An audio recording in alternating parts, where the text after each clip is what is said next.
নামাজ যারা পড়ে না ঘাড় ধরে ধরে তাদের আনেন। কেন নামাজ পড়বা না? তুমি মুসলমান, এই মুহূর্তে তুমি আমরা এক কাতারে দাঁড়াই। এটা যদি আপনার সন্তান হয়, ধরেন নামাজ পড়তে আসো। রাগ করতেছেন? কঠিন করে কথা বলেছি? আমি কঠিন করে বলি নাই।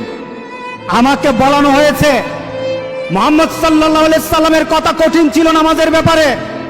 কেউ যদি আমার কঠিন কথাকে কঠিন হিসাবে নেন, তাহলে রাসূলকে কঠিন বানাতে হবে।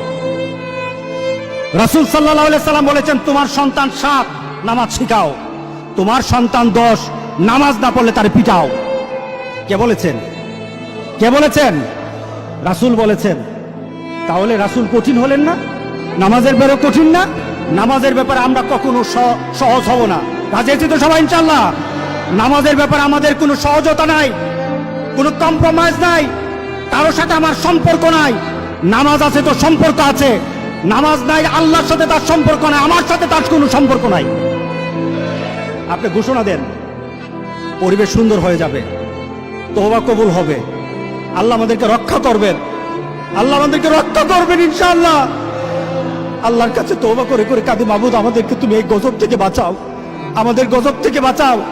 আল্লাহ যেন সবাইকে হেফাজত করে, আল্লাহ যেন সবাইকে হেফাজত করে।